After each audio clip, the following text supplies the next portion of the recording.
This is the Cerapad Kin, and this mousepad is going to change the way you play TAC FPS.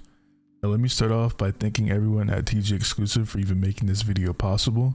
They sent me out this pad, and if you'd like to try it, make sure to visit the link in the description and use code HAKA for 10% off. Although this pad was sent out to me, I will not be biased in my review and I will always be honest. My first impression with this pad, I was mind blown. This pad is very slim and is a good fit anywhere on your desk. I got the platinum size, so it's 404 by 404, but there's many options as far as colors and sizes, as well as customization with your name or your own logo on the pad as well. My first hours of playing on this pad, I was very impressed. I've been using hard pads for the last 2 years, but when playing, I noticed this was not the typical experience. If you don't know, the Cerapad Kin is very unique because of its ceramic coating. With that being said, when playing, I noticed the glide was beautiful, but I also had control. Over time, my mouse control got better and I really enjoyed the benefits of having a glass pad.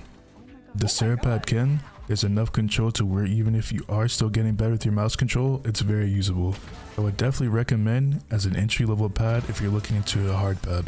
After playing on this pad for a week, I can confidently tell you that this pad is without a doubt a contender for the best pad I've ever used. The glide is so consistent and the control is definitely marketed right for TAC FPS. I believe reading that this pad doesn't wear down skates like other hard pads, so you don't have to worry about changing your skates ever so often. The skates that I currently tested on the pad is the Corepad Airs, and I've also tested out the Obsidian control skates. Both skates feel amazing on this pad, and I would definitely recommend using one or the other. As far as dot skates, I don't like the feel for them on the Cerapad, but that just could be personal preference. I had people tell me that their pad was scratchy, and the only scratchy experience I've had with this pad is if something was on my pad, so I would make sure you clean your pad consistently and you should be good. Comparing it to the Skypad, I can definitely see the difference between the pads, which makes me very happy. I've played on the Skypad for basically my whole Valorant career and absolutely love it. The glide on the Skypad is very quick and has a bit of control. If you're starting with the Skypad, I would recommend having decent mouse control because it's definitely rough as a beginner. I would encourage you to try what you want, but use control skates because it definitely helped me out a lot. As far as the Cerapad Kin, I believe this pad definitely delivers what it promises as far as control. When I played Valorant, the micro adjusting was very easy. People that are skeptical of the glide because it's labeled control pad, it still feels like you're moving your mouse on a cloud, but I would give it a try. What I will say in my personal experience is each pad is suited for different games. The Skypad for me was really good on Apex and Overwatch, whereas the Cerapad Kin was definitely better on CS and Valorant.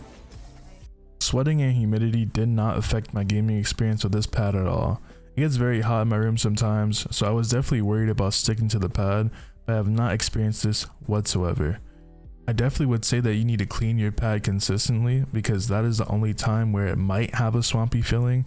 As far as cleaning your pad, I would either buy the cleaning kit provided on the website or clean with the glass cleaner in your house. Let's talk about the experience with Valorant. This pad definitely delivers on what it's marketed for.